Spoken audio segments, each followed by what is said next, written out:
Hello everybody, my name is Meg. I am the owner, I suppose. What's the word? I don't know. Owner? Brains behind the... I don't know.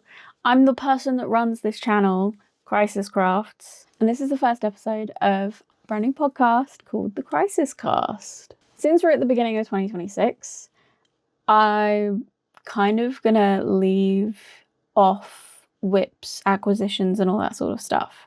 And we're going to talk more about the goals, the big projects, and sort of the rituals and habits that I'm trying to develop in 2026 when it comes to my crochet and just all the stuff around that I really want to build up. So if that sounds of interest to you, stick around because that's what we'll be talking about today. So let's start off with the big goals. I've got quite a lot of goals. I'll be quite honest with you. They kind of all, there's like a sequential sort of amount of goals, I suppose. The first of which is definitely going to be to finish off all the Christmas presents I didn't finish at Christmas. I should have known. I always give myself too much to do and I never complete it on time. So yeah, that's the first one. I definitely want to finish those off. I've still got 2 to finish. In fact, I've got more than 2 to finish. Who am I kidding? Who am I kidding? I've got a nice hard deadline that I need to meet with them, which is completely sustainable this time around, whereas Christmas was not. So that's good. So hopefully they will be out of my hair by the beginning of February, because that's when the hard deadline is. My sister is getting married. So as well as a wedding gift, she's getting a Christmas gift. But yeah, that's the big one to start off the year. Moving on from that, I think the next big thing to do is to launch my website, which is going to be crisiscrafts.com. I have the domain and everything, but there's nothing there right now. And I just needed a nice space to sell the patterns that are going to be coming your way in this year and hopefully the following years as well. I've heard a lot of talk about Etsy fees and sort of the cuts that other businesses take from you trying to make a living for yourself doing patterns and stuff. So I'm actually starting off with Ravelry and my own website. And if I can keep it to that, I'm going to be quite happy.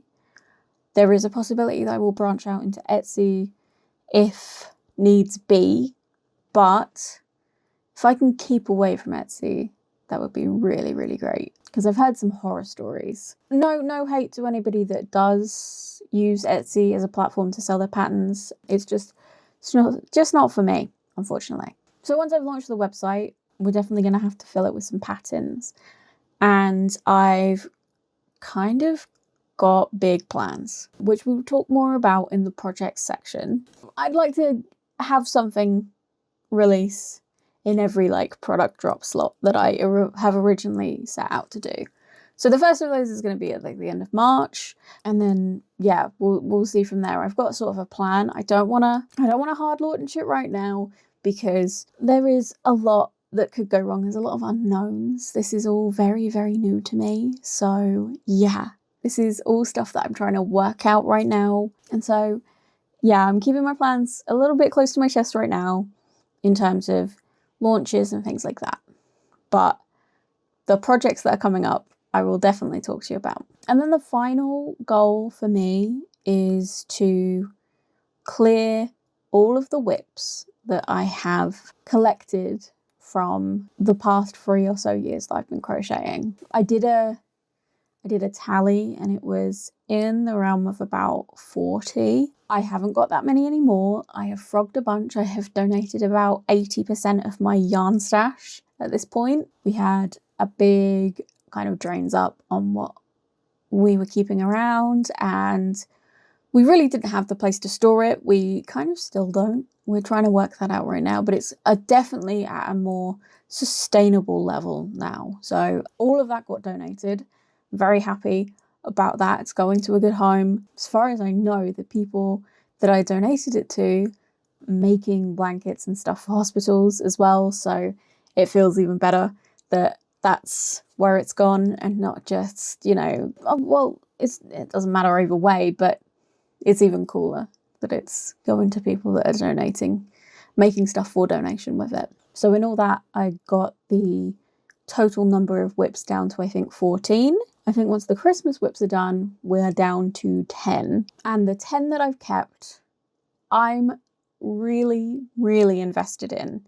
Some of them are samples of patterns that I want to write. Some of them are just like bucket list projects. Some of them I really want to get back to. Maybe if you're interested, I will do a video where I go into all of the whips that I do still have and why I kind of kept them as well. I think that'll be kind of interesting. But yeah, I'm in a place where I feel like that's actually achievable to get on my whip stack. So I'm super happy with that. And I'd like to be at a point where I only have 2 whips at any given time total. That's the big plan. And that kind of leads us on to the habits and practices section of this podcast. So for a long time, I was just crocheting whatever I wanted, whenever I wanted. And again, this kind of led to this very unsustainable behavior of buying a lot of yarn, having big dreams about how much I can get done, not finishing very many things, especially when it comes to things that were for me or didn't have like a deadline associated with them, were quite big projects, but they were like things that I really felt like I wanted. And so there's a couple of hard rules that I'm trying to keep to in this year, and I'm hoping to keep it going for the future. The first of these rules is kind of a limit on how many whips I have at any given point. It is my intention throughout this year to only have 2 projects on the go at once. This is something I dabbled in for a little while last year. If you saw my vlog in May of last year, like literally the only video on this channel that isn't Vlogmas, you'll know that I was trying to do 2 projects at any point and no more than that. I think I naturally kind of fall into that. I don't tend to have more than 2 that I'm actively working on at once, but the problem that I've faced before is actually finishing them rather than just putting them down and saying I'll come back to them at a later date and then picking something new up. Because that cycle is kind of what got me out of what was going on last time. That, and I misguidedly treated myself to what I will refer to as a birthday cast on, even though you don't cast on in crochet, but you know. So I started a new project for my birthday because I was so excited about it. And then I was kind of in the middle of a pattern test at the time, and I got kind of swept up in the excitement of pattern testing and all this sort of stuff. And yeah, it's easy to get swept away. But I've got a tracker in my planner now. It's looking really good so far. I know we're only 14 days into the year, but I've kept to it. There's been some days where I've only had 1 whip because I'm in between a second project. I've also been doing a lot of smaller projects, so it means that the one big project, which is like finishing the Christmas presents, ends up being the primary, and then the smaller projects, like say for example, this little mug rug coaster thing that I made for my desk, that is kind of like a secondary, only takes a little while, but most of my time can be spent on the primary project. And I think that's quite good. I was kind of trying to work out whether or not I wanted to set more rules around this, whether or not I wanted one, strictly like a business related whip and a fun related whip. And I don't think that that's necessarily something that I want to do. To be honest, all the projects that I'm working on writing patterns for, I'm actually really excited about. A lot of them I'm on like the 3rd or 4th sample and I'm still enjoying them. So I don't think there's like a project wise, I don't think there's fun and not fun. I think what it is more the section of a project I'm on. There's often, you'll find this in skill building. There's actually been a book written about it, something that's referred to as The Dip. I think the book is by Seth Godin or something like that. But basically it's like whenever you are trying to learn something, there's an upward trajectory of how exciting it is, how much you're taking on, all that sort of stuff. And then there's quite a large dip. The learning becomes not fun, or you feel overwhelmed by how much there is left to learn, all these sort of things.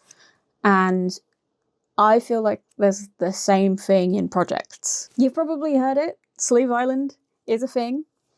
That's the dip. It's just the doing the boring parts, doing the annoying parts, weaving in ends if you've left them all till the end, that sort of thing. So I'm trying to make sure that I am aware of when I'm hitting the dip, kind of moving around my projects. Like if I'm in between projects for my secondary, maybe not taking on a new one until I've pushed through a bit more with the big project, that sort of thing. The more we can do to kind of make that better. Yeah, what am I trying to say?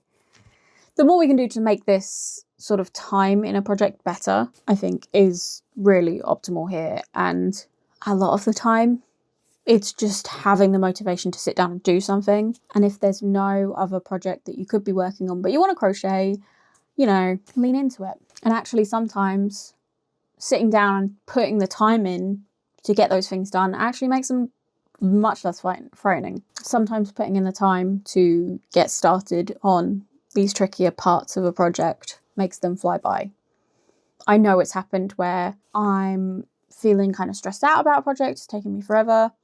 I focus in on it and it goes a lot quicker than I'm expecting. So that's something I'm really trying to focus on this year. I'm also trying to keep myself very accountable in terms of my social media presence and my just what I'm taking on. My family's really on board with it as well. We're trying to keep me to some sort of schedule sort of thing. The plan is uploads on Sundays for sure, and then any extras during the week whenever. But the Sunday is the important one. Sunday works really well for me personally because Sunday is quite a focused day in my house. It's my day. It's a day off from work. Obviously, I work a weekday 9 to 5 sort of job. And Saturday, the whole family is off. Whereas Sunday, it's just me and my sister. And we get the grocery shopping done really early. And this week, we're actually having a full-on admin day, which I'm going to be really excited for. That can be for things like, I know this week I'm going to be doing some cancelling of some old subscriptions that I don't need anymore. And I think the plan for me also is to kind of plan out my Instagram posts for the week during that time. It's just a time to really like focus on some of the stuff that's a little bit less interesting or gets away from you. So my Sundays are good for that. And if it's the case that I need to be editing a whole video during that time, then I'm going to be editing a whole video during that time. But we're really trying to keep accountable of it. My sister is doing a great job of keeping me on task, keeping me in check, you know. No resentment there either. Like I adore being productive, but I'm also very good at just rotting, you know? We all are. So yeah, it's nice. Like I can lay out my intentions for the year. I have her as like a built-in at-home accountability buddy, and it's great. So yeah, going into this year with a lot more accountability as well as intention. And then the kind of final practice I want to be doing is I'm definitely going to be a lot more hesitant this year about making things for gifts. I think I've gotten to the point now where I just make things as gifts for the sake of making things as gifts. And it's not the most fun place to be in when you're just making all these gifts and grinding them out and not taking the time to really be in it and feel good about giving these gifts. Because at the end of the day, you do want to give these gifts and you want to make something for someone. But when you're lost in the weeds of trying to make 6 or 7 like gift projects all at once, it can be quite hard to remember that. So this year I'm being a lot more cautious, let's say. I've already agreed to gift something, so that's not great, but I agreed on that before the new year. So I'm not calling it a loss, really. And I was given reasonable warning, so that's very good. I've got until the end of March to make a cardigan. It's quite a meshy cardigan as well, so it shouldn't be too bad, but I have planned in some time for it. A lot more time than I've been planning in for Christmas presents in the past. So yeah, that's the plan there. But in terms of like Christmas and birthdays and stuff, I don't think I'm going to be making people things. I think There's definitely some samples of patterns that I'm going to make that I might end up giving to somebody, but that's kind of like an afterthought. I want to make the thing for me and then see the finished product and be like, oh, this would actually work really well for so and so. So I will give it to them. Basically, I was just giving out too much of my hard work. I really don't have that many crochet garments. I think my sister might have more crochet garments than me at this point, even though she doesn't crochet anymore. Funnily enough, she was crocheting before me, but she gave up at one point. She just, it wasn't for her, but she did do it for quite a long time, but it was more so just like a mindless, like one like reading blanket sort of thing. And then when she got onto making a garment, she kind of stopped halfway through and was like, I don't like this. And then I finished that off, and since then I've made her 3 or 4 additional garments. So yeah, but me, I have 3 crochet garments, 4 maybe. Oh no, I have got a few more than that. I did work on quite a few last year, but I really want to focus on projects that I'm gonna enjoy wearing a lot more this year. I did a lot of pattern tests. Some of them just really didn't suit my body, and I'm really trying to focus on clothes that work for me as a weirdly proportioned plus size shorty. So yeah, that's a big thing. Less gifts, more clothing for me. And then whatever else I want to make, I can give out. But the point isn't to find a gift for someone, it's to make something and then gift it if it's right. I'm not trying to be selfish. I promise I'm not, but yeah, just be a bit more thoughtful about the way I'm gifting. I've talked myself in circles here. Let's move on to the next section of the podcast. So now I want to talk a bit about the projects that I have in mind for 2026.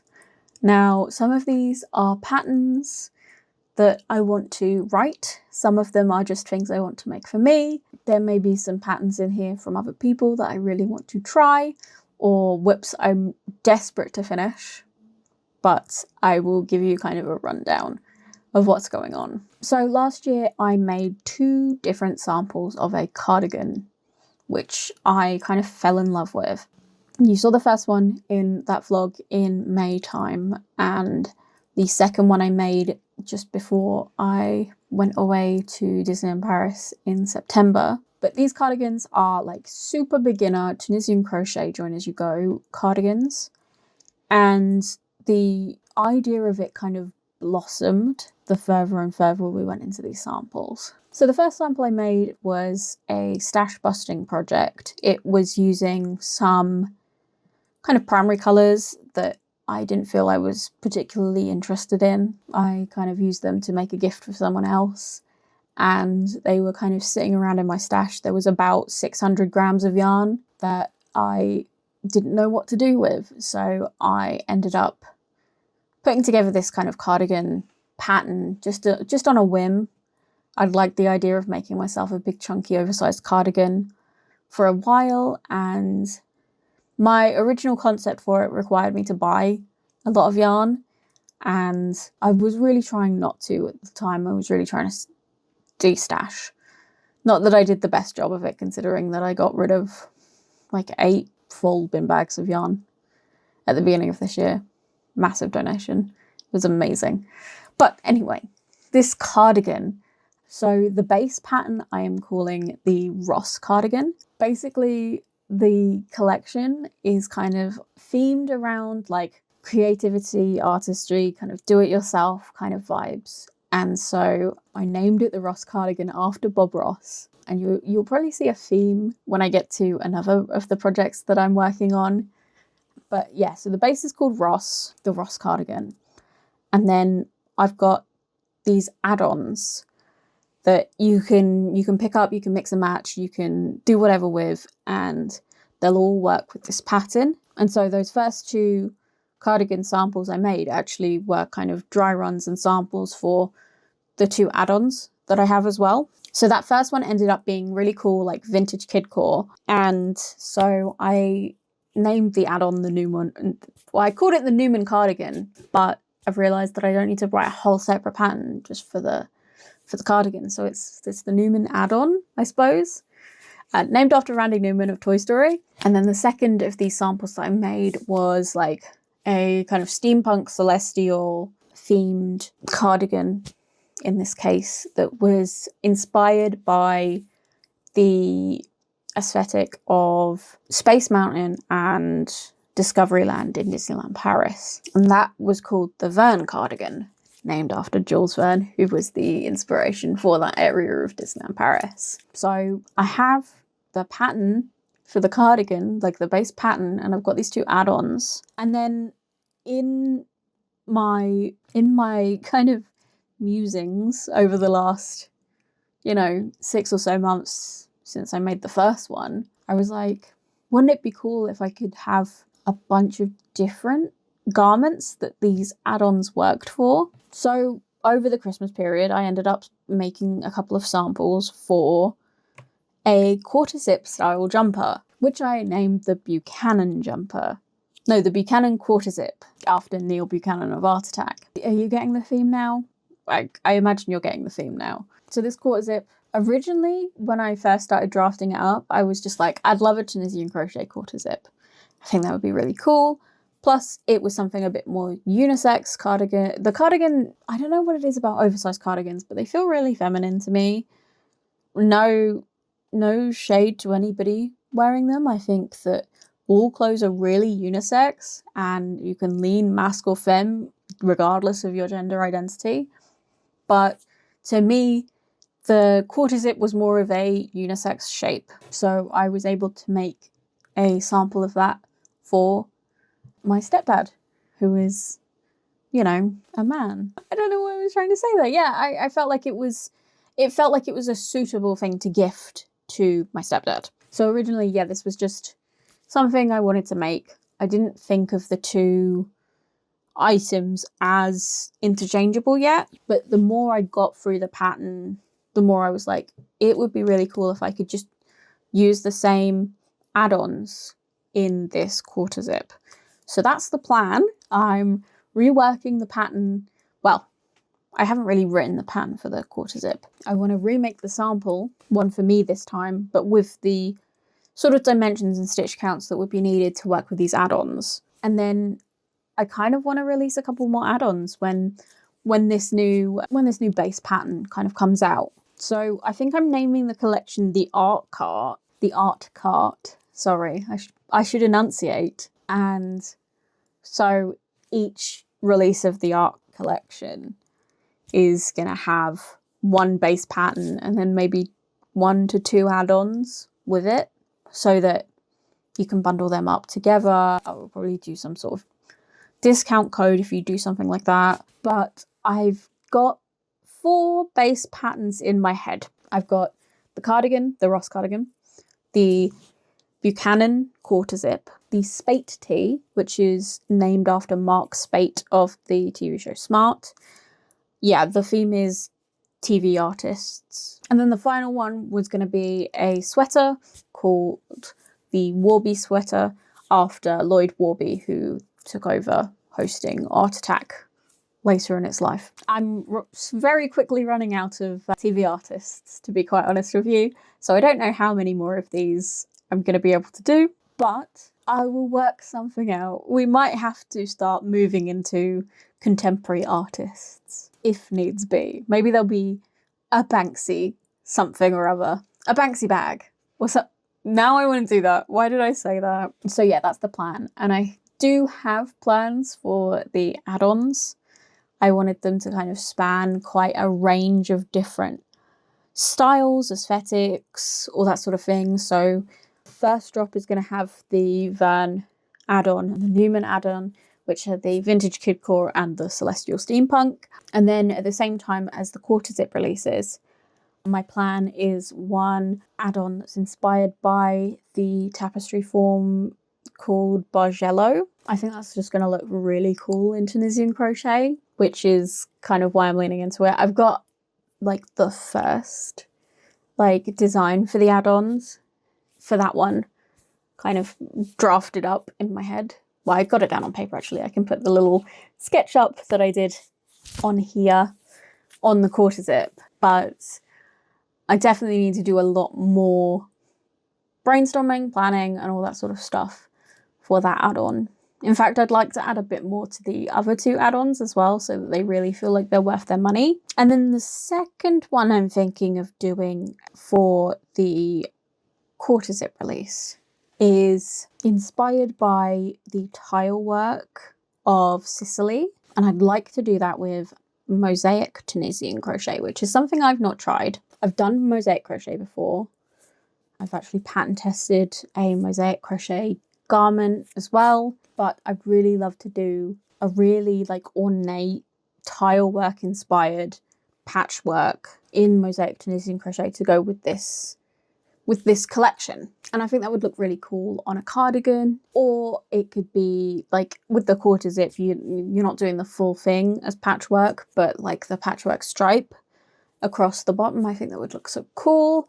And then I haven't fully worked out exactly how we're going to integrate the dimensions of the add-ons to the t-shirt yet. I think my plan is to do a lot lighter weight of yarn so that the dimensions that we're getting in the proportions we're getting in the oversized garments don't have to be the same for the t-shirt. The t-shirt can be a little bit more fitted, a little bit more negative ease than the oversized crazy garments, but still be able to use those pieces. I think that would be really cool. But I definitely like that design to be a lot more shaped, a little bit less of a beginner pattern compared to the more oversized panel work that we're doing in the other projects. And then with the sweater, it's probably going to be very similar to the cardigan, like same sort of dimensions, same sort of patchwork size, just like slight differences in the finishing and that sort of thing, and maybe more grading, because the Ross cardigan has, at the moment, it has 3 sizes, which are crazy oversized as it is. So the smallest one is intended for an extra small, but could probably fit up to a large to an extra large. Like, it's that level of oversized.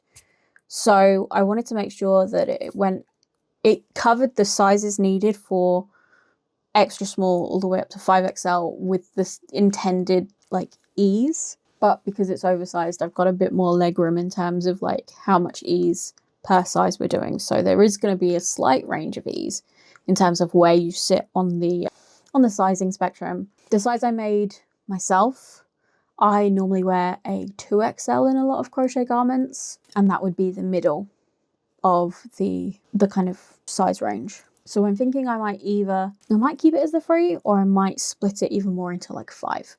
But obviously, regardless of what we do, we've got to make sure that the blocks that we're doing for the add-ons can fit into that. And that's the tricky bit. That's the bit that I'm really racking my brains over. But we're going to get there. It's something I'm crazy excited about. So I'm going to put all my effort and attention into that. Some other projects I want to do this year. I have wanted to make myself a vest for so long. I love a good vest, like a good sweater vest. They're so good. And I don't have one that I've made, and I feel like I really need to. I'm leaning towards making one of the Grandpa's vests by TL Young Crafts. I don't think that'll be the only vest I make this year. I might even design one. I have another collection in my brain, believe it or not. I don't know how I'm going to get to all of this stuff this year. If I do, then kudos to me, and I can come back to this video and give myself a massive round of applause. But the other collection I have in my brain is very 90s maximalist. So like earth tones, but crazy sort of thing. Like think Neil's jumpers in the Santa Claus. Who else has got like those kind of crazy jumpers? Maybe Frasier had some. I don't know, just that kind of, I really want to lean into that. I feel like it's coming back if it hasn't already. I love 90s grungecore just in general. So yeah, I've got this kind of VHS stitch sort of collection humming around in my head of like these crazy maximalist jumpers. Maybe one of them can be a vest. I don't know. I really want to give it a try. So, well, maybe that will happen this year. I definitely want to make vests though, because vests feel really like, jumpers and vests are probably going to be all I really want to wear to the office. Like occasionally I'll wear my cardigans, but office-wise, I just tend to wear just like a jumper or a shirt and a vest. Like that's my vibe in the office. And so I'd love to be just rocking my own stuff. Like that's the dream. So yeah, that's kind of my plan there. They're like the big things for me. I also would love to work on a bit more mosaic crochet. It's a technique that I find really fun. One of my big whips in my 14 or whatever it is, 15, 14, I can't remember how many whips I have. One of those is the Mosaic Jumper by Nomad Stitches. I'm obsessed with this jumper. I worked on it all the way through my Disneyland Paris trip, the one I was telling you about with the cardigan. It was my comfort project for ages. The only reason I put it down was because I had to start making Christmas presents. I was so excited to get it done. I just split for the sleeves and I just want to work on it some more. Like all the time. I've had to restrain myself so hard because I want to pick it up every single day and I haven't. So I really need to get my butt in gear with these Christmas presents so that I can pick that up and then we'll be good. And then I can wear this really cool jumper that I am halfway through. Finally, just need to get on with my big projects. That's really that's the tea. That's all of it. But yeah, that's everything I really wanted to talk about today. We kind of went over a project bucket list, I suppose, for the year and the goals and the intentions that I have for the year as well. So yeah, that's it in terms of content. I'll give you some updates on the channel. I want to, like I said, do a weekly upload. I'm hoping that eventually we'll get to a point where the Crisis Cast is a subsidiary upload as well. So the Sunday uploads are going to be more like project focused, more vlogs and that sort of thing. Whereas the podcast can be its own thing whenever they're ready, hopefully monthly. So yeah, stick around for that if you wanna see more. And if you are interested in more kind of vlog stuff, I'm in the middle of recording a vlog at the moment. I got a tattoo this week, which looks amazing. I'm so chuffed with it. And I'm just working on a lot of cool stuff, including Christmas presents. So if you want to see all of that, stick around because it'll be out stick around for that because it'll be out pretty soon. And believe me, my family's keeping me very accountable in terms of putting the time in just to do the things I love. I know that sounds really silly, but it's something I've struggled with all the time. It's so easy to just get drawn into something else, whether that's social media or just a TV show or anything like that. So hard to just put in the time to do the things you actually really want to do with your life. And so I'm trying to be a bit more focused on that. And that is my year. That's the plan. Hopefully, in a month's time, I can come back and say, actually, yeah, we've been doing that. So hopefully you'll be there too when I come back for the next episode of the podcast. But until then, thank you all for being with me on this chatty journey, and I will see you for the next one.